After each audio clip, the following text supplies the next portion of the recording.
Awesome. We are 1 minute out. And before we start, I'd like to ask everyone a question. And that would be if you guys can share what kind of business you are in. And this would help us to, one, tailor some of the presentation topics to your business. If you're a hair salon, how to get customers to your hair salon, or do you sell products online or what have you. So that would really help us, again, tailor the presentation. And also, you never know where you're going to find your next business partner or your next client or customer. So maybe if you put it into the chat, maybe someone else could find use of your business. And it's a little networking party in the chat. So we've seen it happen. So that's why I encourage everyone to, share what kind of business you're in. Awesome. So it is 12 p.m. and we are good to go. Welcome to another NJ Thrives Thursdays. We have it every Thursday at 12 p.m. It's a weekly webinar series for New Jersey small business owners. I'm your host, Christian Pichardo, NJSBDC marketing consultant and CEO at ninlumamedia.com. So we're the America's New Jersey Small Business Development Centers Network. It's NJSBDC for short. And we're basically a statewide program powered by SBA and partners to help small businesses in New Jersey with no-cost small business consulting, training and events starting at $0, and exclusive small business resources. Our agenda for today, we're going to go through a couple headlines, the webinar, and then a quick Q&A at the end. So here are some headlines that I picked out for you guys. So tomorrow, excuse my millennial spelling of tomorrow. So this is the Hurricane Henry and Ida relief from the NJEDA. Now, a quick tutorial on this page. You do have to scroll down and you won't get information on the support in a specific page until you click here. So it's sort of embedded on this page, and that's the only thing. Looks like you could actually open in another tab, but okay, there you go. Actually, we just fixed it live for you.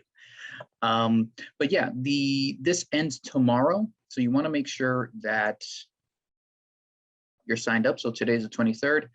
It will close at 5 p.m. tomorrow. So if your business was affected by Tropical Storm Henry or Ida, this might be helpful.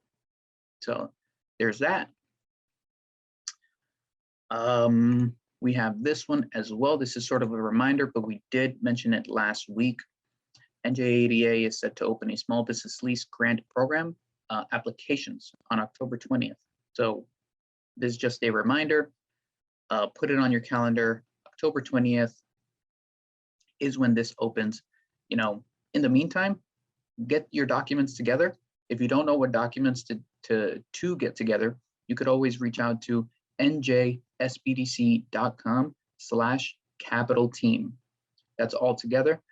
And we basically rounded up a team of our top NJSBDC consultants, finance consultants, that will help you and guide you in the process of any grant or loan provided by, the state or the SBA. So that's our second one. Our third one here, there have been some enhancements, to the COVID Economic Injury Disaster Loan Program. So here are the key changes. The SBA lifted the cap from $500,000 to $2 million in funds. There's a deferred payment period. There's a 30-day exclusivity window for loans of over $500,000. So those will be processed in a particular 30-day window first. And then you have some other stuff here, but we're gonna put the links down in the chat so you guys could save them and read them more thoroughly after the webinar. And this one just came in yesterday. So FEMA, the Office of Equal Rights at FEMA, is holding a listening session type of roundtable for communities affected by Hurricane Ida.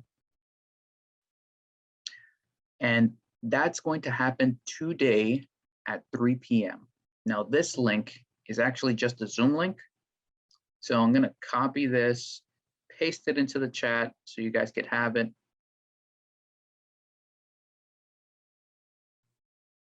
So 3 p.m. listening session, they're going to talk about, everything that they're doing for small business and individuals. So I think this would be a great listening session to get information on that. But that is all of our headlines. So without further ado, whoops. Actually, I'm sorry about that. Let's go over some of the rules first. So before we get into the webinar, there's 3 things to keep in mind. Type in your questions into the Q&A box. So at the bottom of your Zoom window, you're going to see something that says Q&A. You can ask questions in there, either as yourself or even anonymously. That's where we check first for questions. So please plug them in there. If they're in the chat, they sort of get lost between everyone's messages. Number 2 is at the end of the survey, you're going to get redirected at the end of this webinar, you're going to get redirected to a survey. It takes 3 minutes to fill out. And once you finish that, you'll get access to this recording and the materials. So there's that. And then 3 is as soon as you complete this webinar, you're eligible for the Upgrade Your Business certificate. So more information on that at the link below. Now, without further ado, I'd like to welcome Tim Peter, and he's going to show you today the customer's journey in an omni-channel world, and also welcome Margaret. So, how you guys doing? Oh no, you're muted. Let me ask to unmute. I have a button that says ask to unmute. We're going to try that. We're going to try that one more time. How are you, Christian? I'm good. I'm good.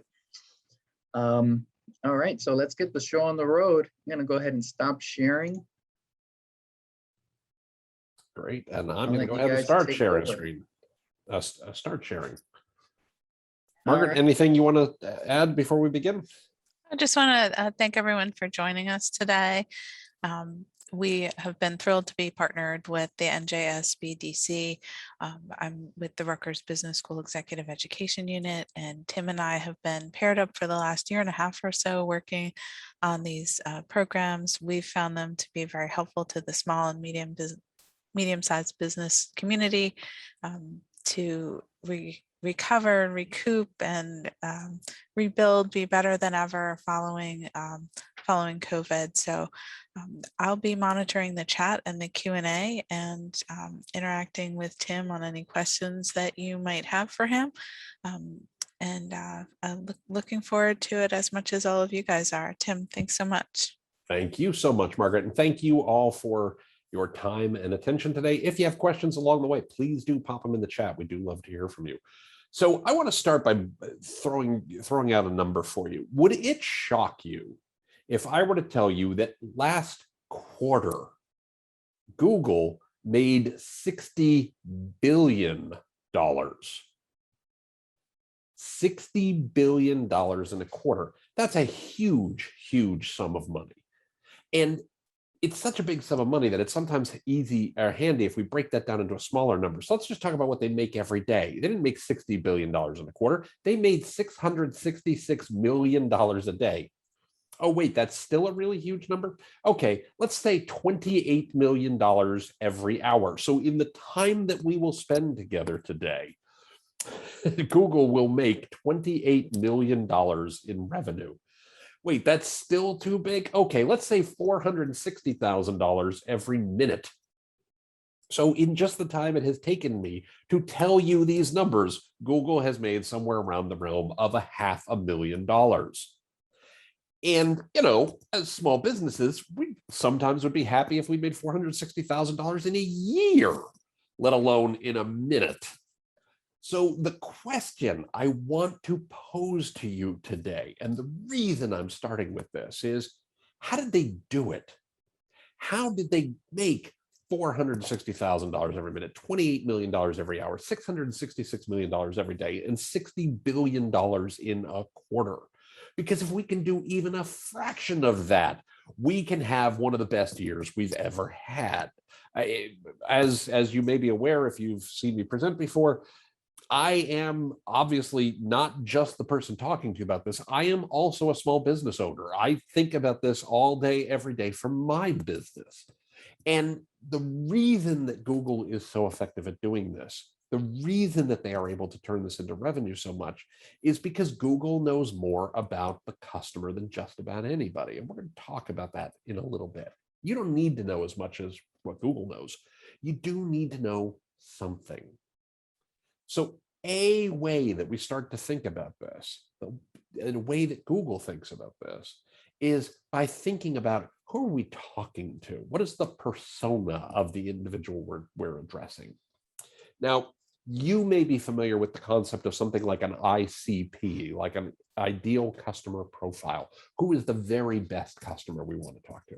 And an ideal customer profile is an outstanding tool. I fully recommend it. What is also true is that your ideal customer profile may vary from time to time, in the sense that, not that you don't have the same ideal customer, but that their needs may shift from time to time. Even if they are still the ideal customer, what they're looking for you at each time they come to you could differ. So, I'm looking at some of the things that people have put in terms of their businesses. If you're a tax accountant or you're doing bookkeeping for people, when people are coming to you in tax season, they may have one set of questions, but they might come to you at a different time of year and have a set of questions around payroll or around ensuring that they have sufficient cash flow to get through the year. If you have an online plus size women's boutique, they might be coming to you because they are looking for things that they can wear to work, or they might be looking for things that they can wear to a wedding. They might be looking for things that they can wear to a special event. Those are going to be very different categories of the sorts of things that people are looking for. I see we've got somebody who owns a used car dealership. The customer might be coming to you because they're buying a car for themselves. They might be coming to you because they're buying a car for their kids' first car. Again, they're still the ideal customer, but the specific reason they are coming to you this time may differ. And so we want to think about the persona of our buyer. We want to think about what their needs are, and we want to make sure that we're helping them meet those needs. So there's some very simple questions we need to ask them. And I always think of it in terms of thinking like a journalist. Who is the person, right? Think of the questions a journalist asks. Who is the person? How are they doing the things that they're doing? Where are they doing it? When are they doing it? What do they need? And why are they doing it? And the more of these questions you can answer, the better state you're going to be in terms of actually satisfying their needs, and most importantly, turning them into a customer. And we're going to talk about how you do this in just a couple of minutes. Now, the other thing to be aware, of course, is that different people, regardless of their persona, are going to be at different stages of this process at varying points.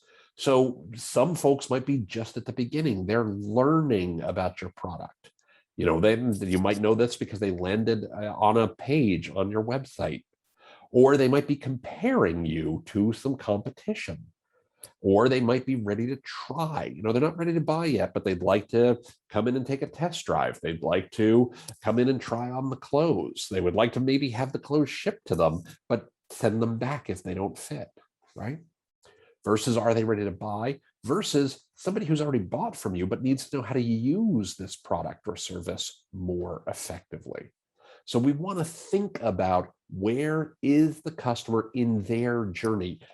This is one of the key things that I want people to think about during the course of this discussion today, is when we talk about the customer journey, sometimes we think about the fact that, okay, they start by doing a Google search, and then they click on that Google search and go to a web page, and then they see on the web page that there's a physical address, and then they want to go to the They want to go to the physical location and check something out. And all of those are true. But when we're talking about the customer journey, what we're really trying to do is make it a little more abstract. Where are they in the buying stage? Are they learning? Are they comparing? Are they trying? Are they buying? Are they using? Because they're going to use different content and different experiences at each stage to answer those questions, right? So you want to think about the fact that somebody who's in learn mode might be on your website.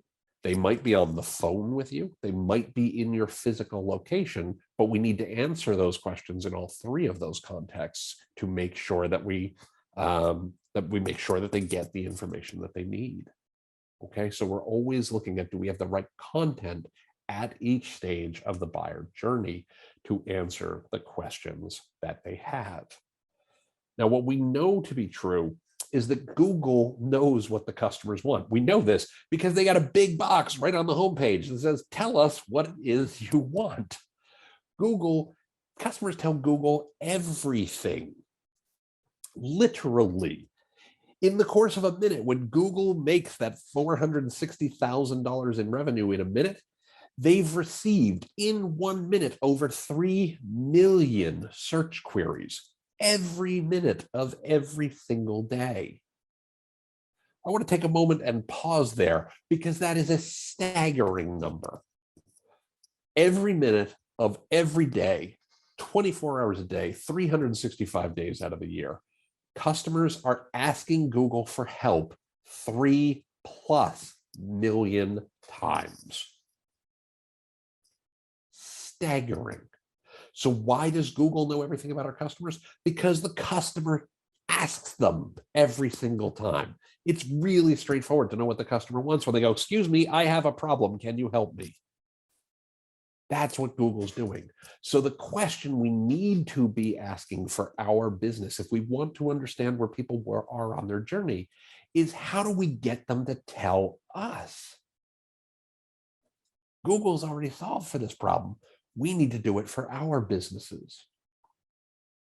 Okay, so how do we do that? Well, you're probably aware of this already, but there's a couple of things you must have. You must have the ability for people to come to you. And because of that, you have to have a website. You have to have a web presence. You have to have multiple places where your customer can connect with you to ask you the questions that they have. And in a perfect world, get the answers to those questions. So if you sell to consumers, you are what is called a B2C business, a business to consumer business. You need a website, got to have one. You have to have an email list, have to, must, absolutely. You probably want Facebook or Instagram, probably. And you probably want, if you have a physical location or you serve a given geographic region. So for instance, you know, our friend who has a used car dealership, our friend who has an accounting and bookkeeping firm, you probably have an area you serve, or you have a physical location, you want a Google My Business page, right? Now, I notice some folks who are, you know, we have the an online plus size women's boutique. If you're selling 100% online, you may not need a Google My Business, right? Because you don't have a physical location. You can serve people anywhere in the country, potentially anywhere in the world. So this may be less important to that business, but you're still going to want an Instagram page to show, hey, here's all the cool things we have in our boutique. You still want an email list so you can connect directly with your customers. You still want a website, obviously in this case, so that they can actually go there and buy. Now, of course, if you sell to businesses, you are a B2B or business to business company like the accounting and bookkeeping service. You still have to have a website, got to have it, still have to have an email list. But instead of Facebook, instead of Instagram, you might want a LinkedIn page. You might want to have a place on LinkedIn where other business buyers can find you and can get their questions answered and can link back to your website and get people to sign up for your email list. And I'm going to go out on a limb here and suggest that you probably serve a physical area. Maybe you can serve anybody in the country, I'm not sure, but assuming you're serving a physical area, you're only serving people in New Jersey, or you're only serving people in the tri-state area, you again could have a physical a Google My Business page. which you can have even if you don't have a physical storefront. You are able to set up in Google My Business to say, I serve this geographic region, and then people can find you. Now, I don't want to spend a lot of time on this in the interest of time today, but if you don't have a website, there are lots of good tools out there. WordPress.com and Shopify.com, both excellent tools. WordPress is better if you don't require an online shopping cart. Shopify is better if you do. I like them both. There are other good tools out there, so you can do a Google search, just like other people do 2,999,999 other times every minute to say, WordPress competitor or Shopify competitor. But what I do like about these is they have developed large ecosystem of suppliers and people like that who know how to work in these, so that as your business grows, if you need help building in functionality or building out content or building out designs and things along those lines, that there are people you can turn to help you with these. So that's a possibility. Okay. And if you look at one of their competitors, that is a thing I would look for. It doesn't mean that you should use these. It means if you look at a competitor, make sure that as you grow, that you can find people who can help you build in those tools just as well. Now, a question that I get a lot is, well, you know what, I sell things through Etsy. I sell things through Amazon. Why can't I just keep doing that? Why don't I just use one of these folks? And the reason is you can, first of all, you can. The reason you don't want to sell only through these or only connect to your customers through these is because they're gatekeepers. They are looking to get between you and your customer. And since we're from New Jersey, forget whether or not we're going to call them gatekeepers, we're going to call them toll booths. They increase the tolls on your road to revenue. Now, you may listen to me say that and say, oh, Tim, that's crazy. That's not the case. And I'm like, oh, yeah, no, it is. Bill Reddy, the president of Commerce, I'm going to say that again. Bill Reddy, who is the president of Commerce, Payments, and Next Billion Users at Google, has said, think of Google as the connector between you and your evolving customer base. Now, with all due respect to Google, absolutely not. I don't want anyone to be between me and my customer base. I'm fine to work with people who can help me meet new customers, but then I want them to get out of the way. And he's saying, think of us as the connector between you and your evolving customer base. And what he didn't say there, but it's sort of implied, is every single time you talk to them. Now, the problem there, of course, is if, in fact, they're there between you and the customer every single time, two things can occur. One is probably less likely, but they could shut off that connection anytime they want. You could lose access to that customer. Now, I don't really think Google's going to do that. I genuinely don't. I don't think Facebook is going to do that. I don't think Instagram is going to do that. I don't think LinkedIn is going to do that. I do think they are, however, saying they want to stay in the way because they don't do this for free. Remember, Google, $60 billion a quarter, $666 million every day, $28 million every hour, $460,000 every minute. Who do you think is paying for that? It's not the customer, it's you. And what they get to do when they're ready is increase the tolls anytime they want. So I don't think they're going to shut you off completely. I absolutely don't think that's in their best interest. I don't think they think it's in the customer's best interest.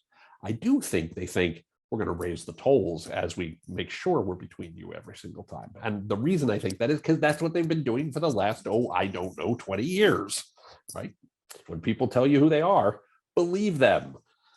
Speaking of people telling you who they are, you might listen to me say this and say, Tim, you're being paranoid. That's crazy. And there's an old joke that says, it's not paranoia if they're really out to get you.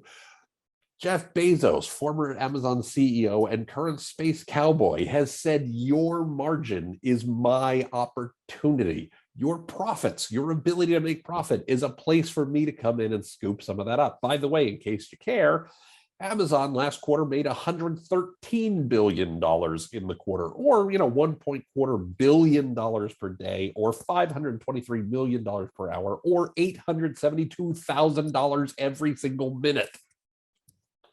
Your margin is Jeff Bezos' opportunity so that he can go take that and build rocket ships, which is great for him. But we need to say, we're okay with working with these folks when it's important to, when they help us reach a customer we can't reach on our own. But once we've had that connection with the customer, we want these guys to get out of the way.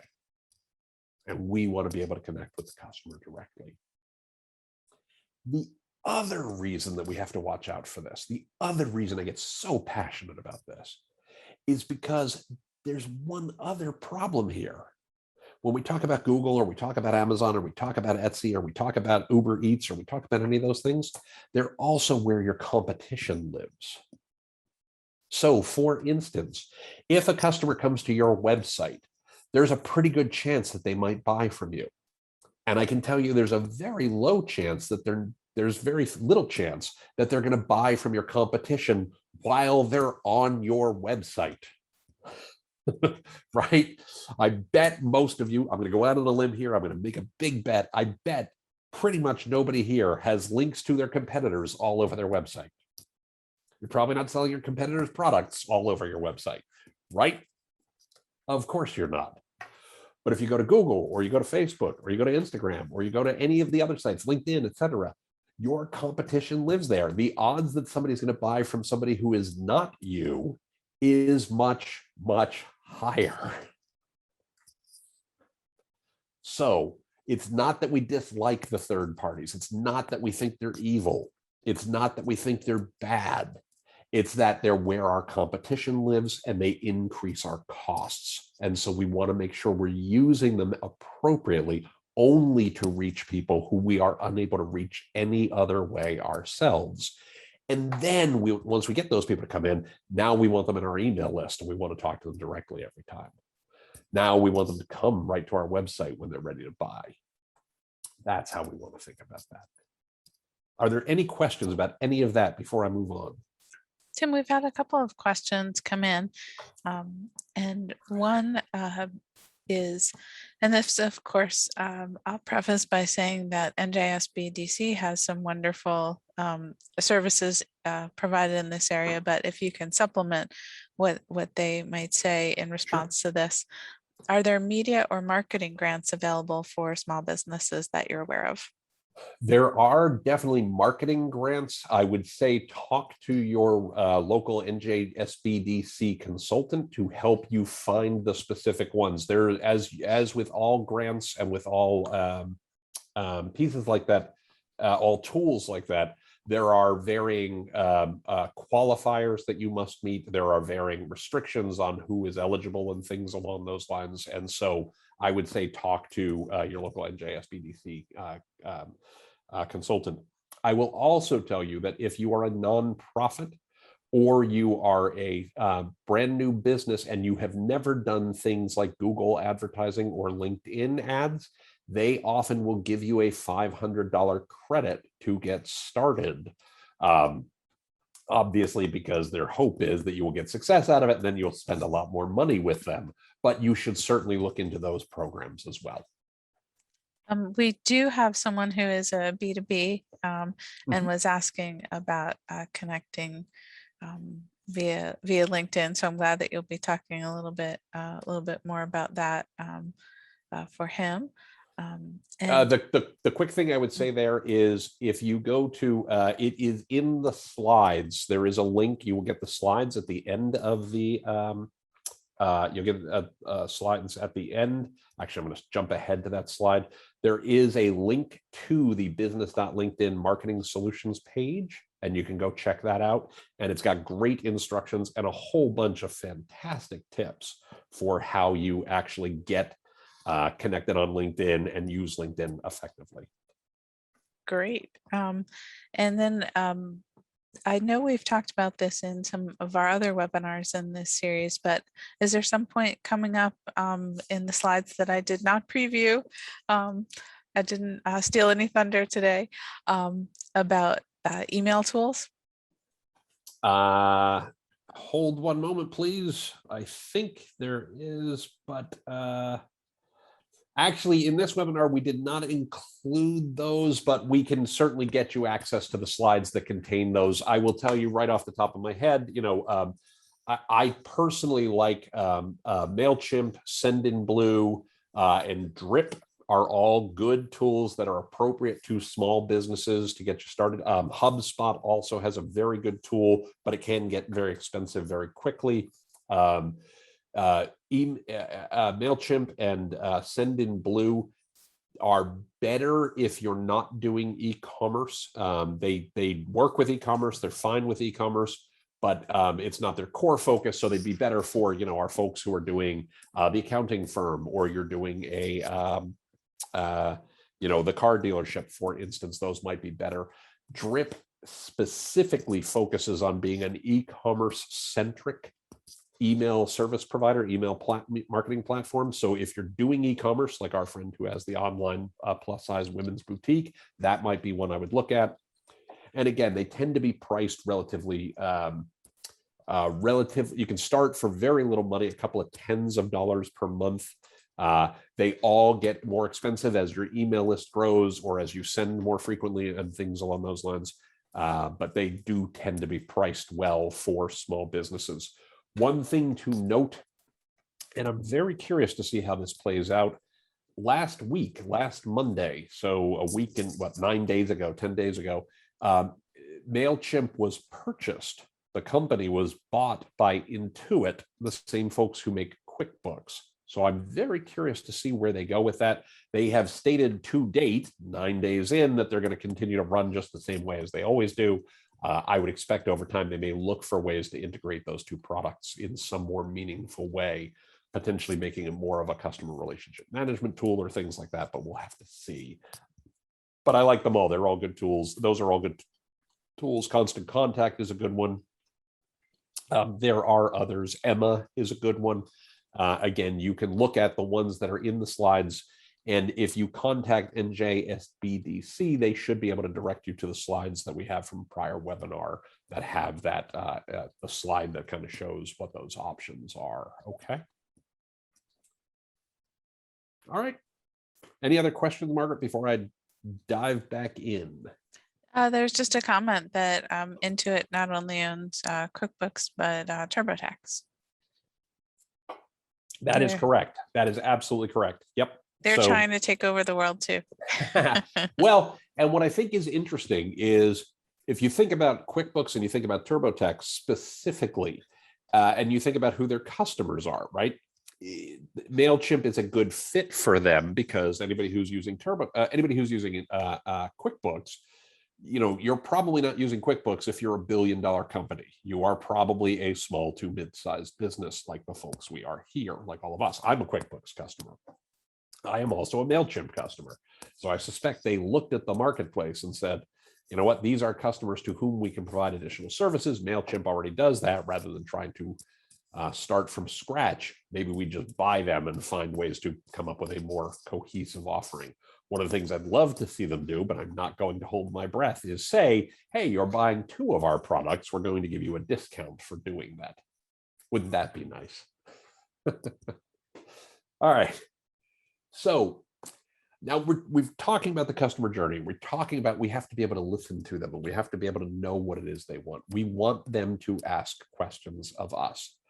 When they ask questions of us, we need to be able to give them the right answers. We need to be able to guide them on that journey and help them move forward on that journey. And there is a key framework that we use to think about how we do that. And that key framework is that I want you to remember the king, the queen, and the crown jewels. Now, when I talk about these, first, let's be clear on what they are. Content is, was, and always shall be the king. We're talking about making sure that you've got imagery and photography and videos and text that answers your customers' questions, that helps your customers get the answers to their problems that they have so that they can move forward. We're going to talk about how to do this more in just a second. But remember, your customers carry the internet in their pocket. They are frequently looking for information. They're looking for information at a moment's notice. I bet the last time you pulled out your phone, because you were looking for something was, while you were sitting in your car on your way to pick up your kids from soccer practice or from school, or you were sitting in your car after you've just left a meeting with a client and were about to go to another one, or you were sitting in your car or sitting on your couch watching a television show, streaming something on Hulu, and you wanted to check out some information about something you saw on the episode. There used to be a thing. People used to go online. Nobody goes online any longer. They are online. They carry the internet in their pocket, and they pull it out in the moment that they need an answer to a question. And content, your content, exists to answer that question and help them, A, understand that you can be a good answer for them, and guide them towards choosing you. So we're going to talk about how you do that as we go forward. Now, if content is king, customer experience is queen. And in my universe, the king and the queen are equal. It's not one is better than the other. It's not the king and the queen. It's not the queen and the king. They are side by side, ruling in perfect harmony. Because customer experience is what people will remember of your brand. They will remember the experience they had with you. I've told this story before, but if you over the last year have had a great experience with a company, if you're like most people, you probably told someone. You probably said, you wouldn't believe what happened to me today. This was great. I did X, Y, and Z, and it was wonderful. This company took care of me. I went and bought a car from this dealership, and I needed a used car, and I needed it to be reliable and everything else. And I went and talked to this guy, and he did a great job. He got me in the right car. I got a great price, and I was really happy with it. Right? That's a thing that happens. Okay.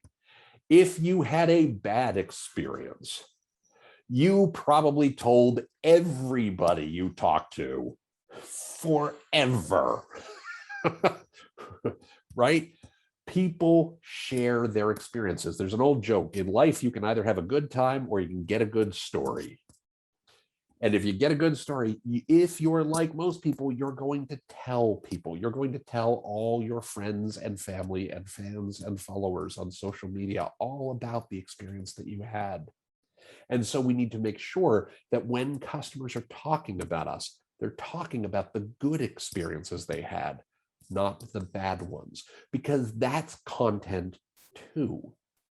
Even more so, it's content that people trust because they're hearing it not from you, but from people just like them, from their friends.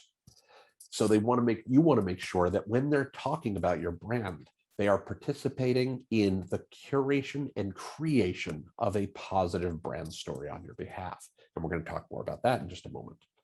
Now, of course, if we got a king and we got a queen, we better have some jewelry around here somewhere. So if content is king and customer experience is queen, data is the crown jewels. And I'm actually going to start with data.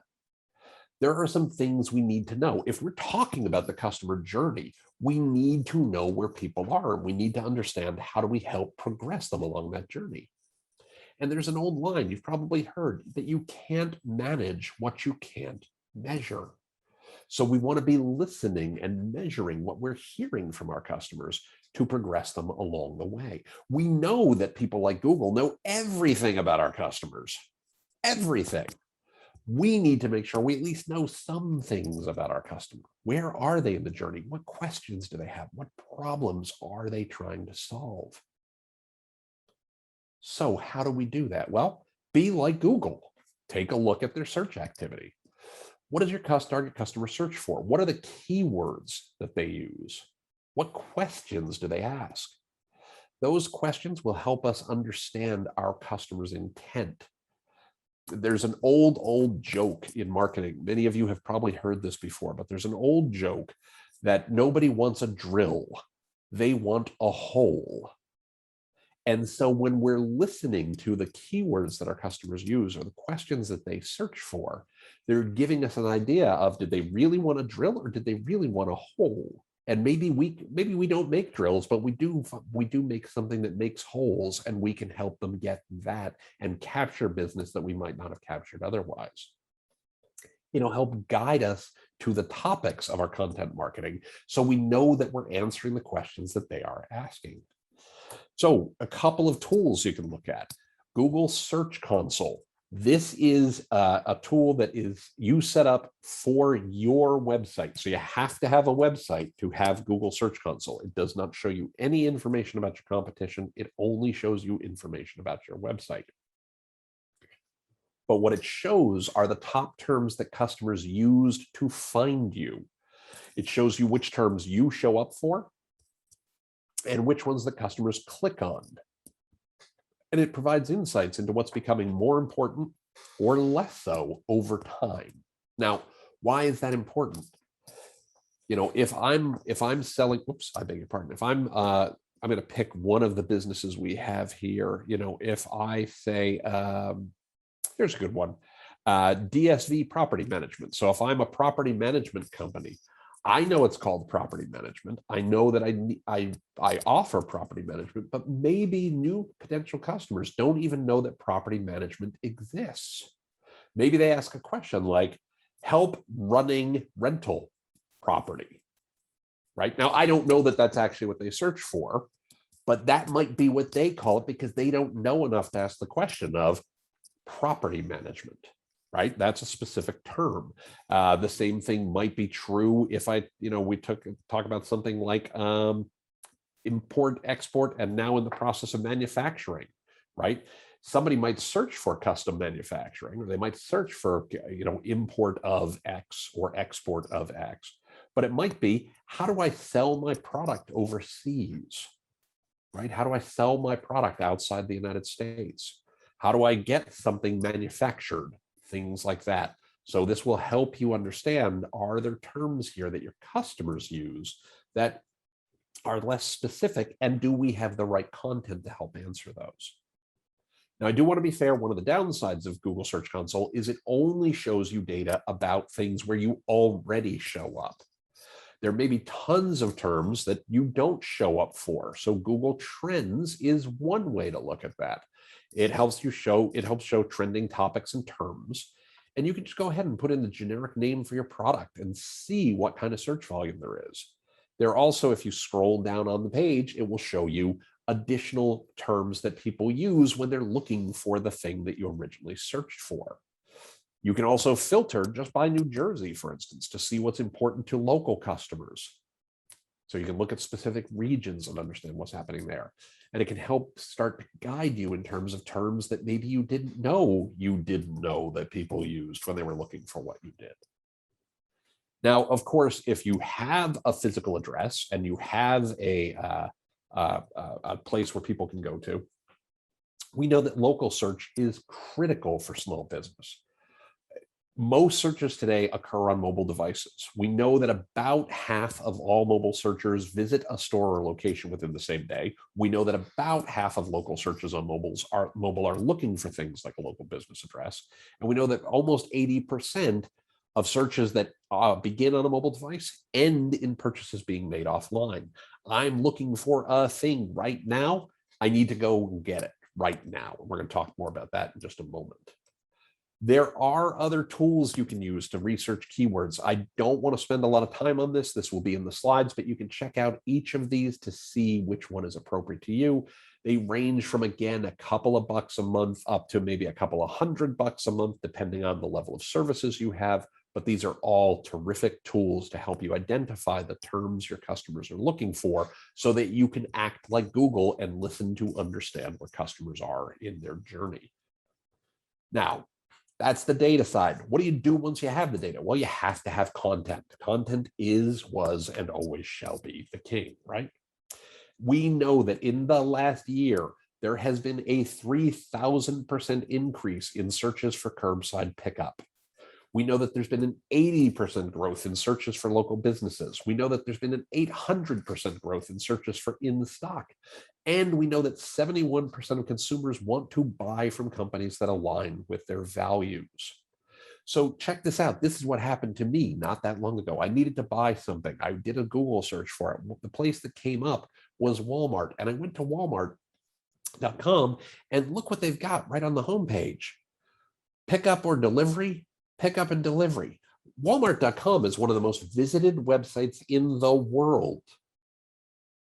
And yet they know that pickup or delivery is so important to people that they gave over, we're going to say maybe a sixth of the homepage real estate just to this one topic. Why did they do that? Because they know that there has been a 3,000% increase in people searching for a local pickup, right? I don't know about you, but 3,000% is a lot of percent. That's something you really want to take notice of. And I would have been thrilled to buy from a local business. I couldn't find one where this information was there.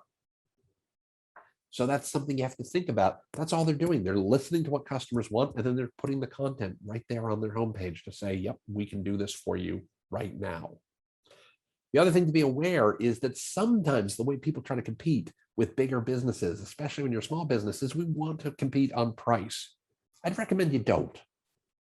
And the reason is our customers can see all the prices available for everything they might want to buy. It is incredibly hard to prove that you are, in fact, the lowest price, right? Really hard to do that.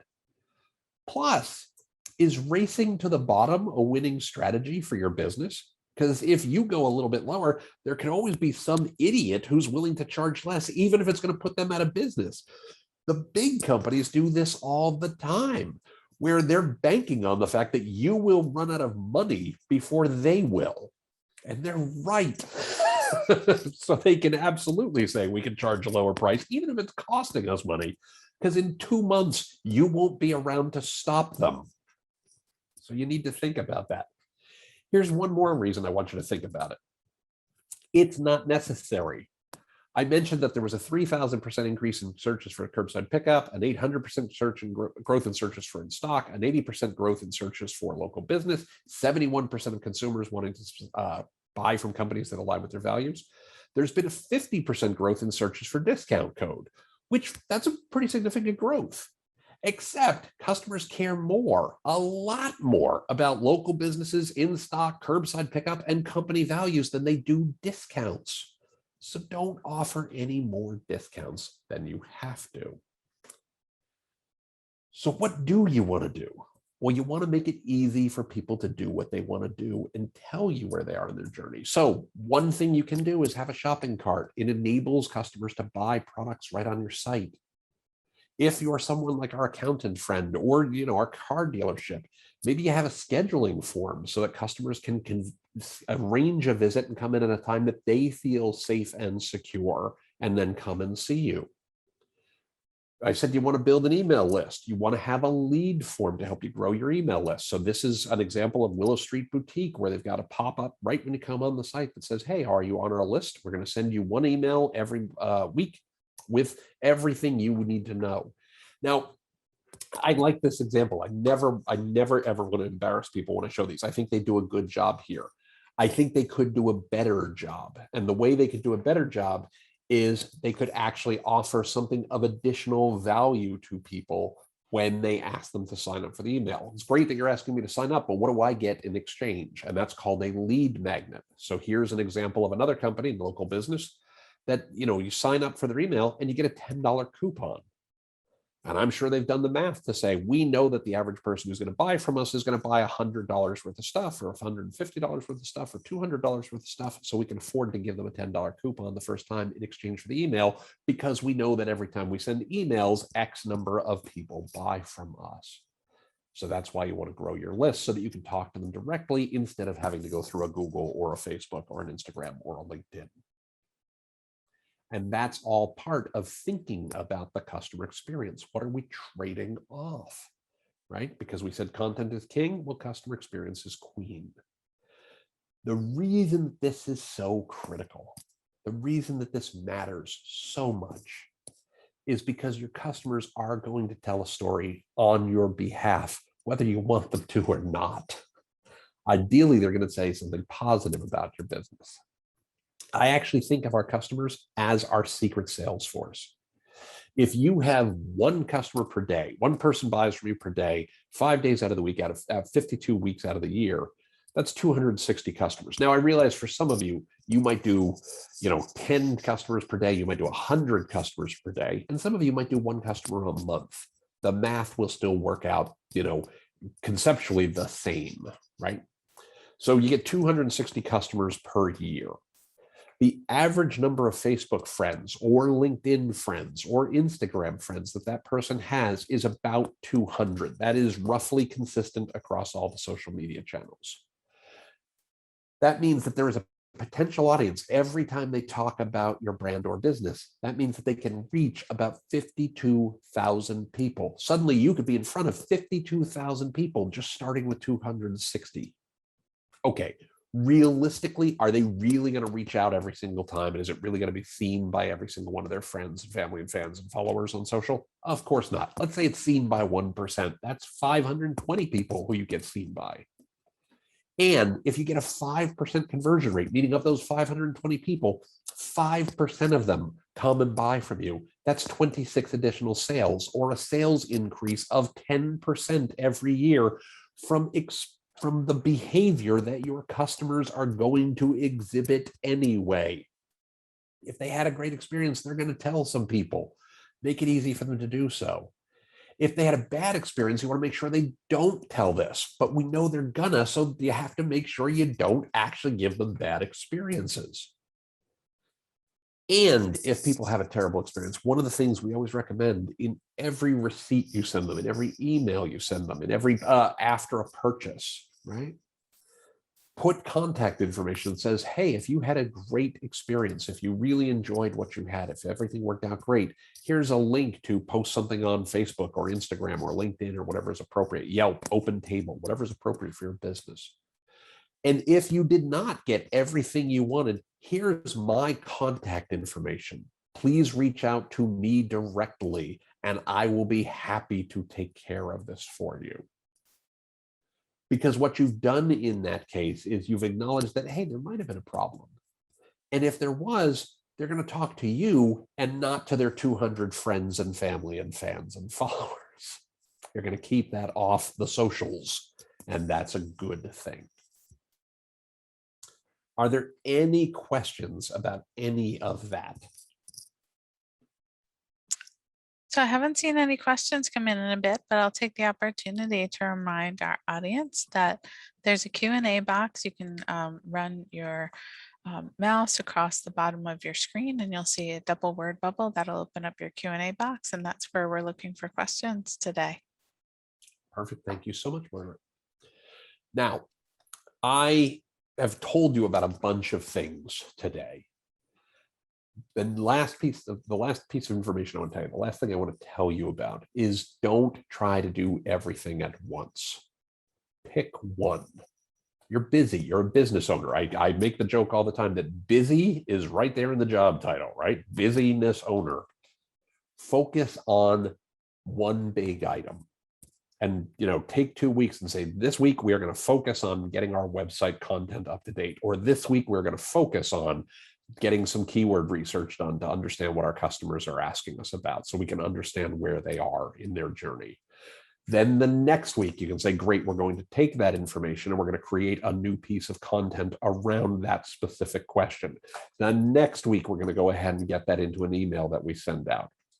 Then next week, we're going to post that on Facebook or on Instagram or on LinkedIn or on Snap to get it in front of more people.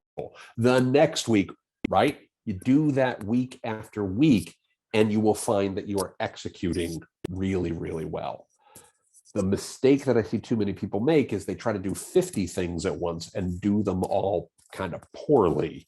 We want to talk about how do we do one thing at a time well and focus and make sure we actually deliver on what we're trying to do. Now, as I mentioned before, there's another whole list of useful, low-cost or free tools that you will receive in the slides. It is something you will be able to take advantage of and use as you go forward in your business. I want to remind you as we begin to wrap up today that gatekeepers increase tolls on the road to revenue. It's okay to use them, but we need to use them to get those people into our own direct channels, our own email addresses, our own email list, our own website, so that we can connect with those customers directly the second time. It's absolutely okay to pay the toll the first time. absolutely 100% okay to pay the toll the first time. If you're paying the toll the second time, the third time, the fifth time, the 10th time, that's where you start to have a problem. And you want to say, how do we not pay those tolls when we're talking to the same customer later? We want to remember that if we don't have a website, we should go ahead and get one. It's really important, really useful. We want to remember that, of course, the key framework of the king, the queen, and the crown jewels. We want to use these together to reach our customers, get the data that we need to understand them, provide them the customer experience that they're looking for, and have the content that answers their questions for them. We want to remember that racing to the bottom usually isn't a winning strategy, that we're not going to focus on being the lowest price, but we are going to focus on being the highest value to our customers so that they choose us each and every time. And we want to remember that Google made $60 billion last quarter, $460,000 every minute. Think about how they did it. They did it by paying attention to the customer, their ideal customer profile, understanding who, what, why, where, when, how, and where those customers are in their journey, providing them the right content, the right customer experience, and gathering data to do it better and better and better each time. That's how they did it. And so the question I'm going to leave you with is, how do you do that? With that, I want to thank you so much for your time and attention. I genuinely appreciate it. I'm happy to answer any questions in the time that we have left, or turn it back over to Christian as is appropriate. Awesome. Yeah, we could take on one more question if anyone has. Let's see, we'll give it a minute here. No problem.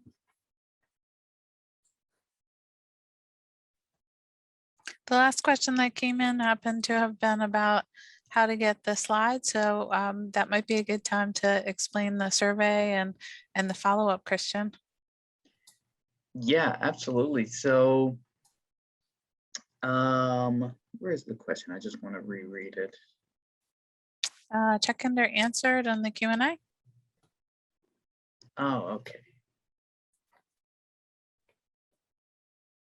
Oh, here's one that just Awesome. came in, Tim. And I think this is a great question. Is it wise to hire someone to build your website? The simple answer to that is yes. You know, one of the things that you need to do as a business owner, and that I always encourage people to do as a business owner, is to think about the things that only you can do, right? And you should focus on those. You know, and that is things like building your culture. That is things like making sure your product is correct. That is making sure of things like, do we have the right team in place? And then the things that you can get other people to do that they can do, and usually at a lower cost, you want to think about the fact that maybe that's the right way to do it. So there's a very simple math formula for this. If you make, let's say, $50,000 per year, assume that you're going to work 40 hours a week for 50 weeks out of the year. That's 2,000 hours, right? And I realize as small business owners, nobody's working 40 hours a week. Nobody's working 50 weeks out of the year. But let's just pretend for a second we all take a 2-week vacation and we only work 40-hour weeks. It's 2,000 hours. If you make $50,000 an hour, that's $25 an hour, right? 50,000 divided by 2,000 is $25. So if you can hire somebody who can build the website for you for $20 an hour, you're saving $5 an hour, right? It might take them 100 hours and it might cost you $2,000 to do it, or it might take them, 500 hours and cost you $10,000 to do it. That's okay. You're still saving $5 an hour on that, and then you can focus on the things that only you can do. So generally speaking, yes, if you have the time and you have the inclination, your business is just getting started, it is very new, and you have more time than you have customers, or more time than you have money, then sure, you could probably take the time to do it. But generally speaking, getting somebody who can do it and can do it at a reasonable cost might be a better way to go. Awesome. Awesome. Well, just to answer that last question about the presentation materials. So at the end of this webinar, as soon as I close this out, they're going to get redirected to a survey. It's 3 minutes, takes almost no time to do it, but it's great feedback for us to, improve these events. And once you submit that survey, you're going to get access to the presentation And within about 48 hours, you'll also get access to the video. So you'll see this recording, you'll be able to watch it, on a Sunday night with family. I don't know if this, this is the type of thing you want to enjoy on a Sunday, but maybe not, I don't know. I'm not judging, but we could all learn in any day, right? So that's pretty much it. I want to thank you, Tim and Margaret, for hosting an amazing webinar today. Thank you. And for next week, we have Herb Caesar, and he's going to show us how to improve your credit score. And we all know how important the credit score is in these times where we need to get maybe a loan, a grant, we need to get approved for these things. So next week, how to improve your credit score. That's it for me. Please remember, we're the NJSBDC. We've helped 13,000 plus small businesses grow. No cost consulting, training and events starting at $0, exclusive resources. You can reach out to us, register at njsbdc.com/request counseling. That's it. Thank you all, and I'll see you next week. Bye, everyone.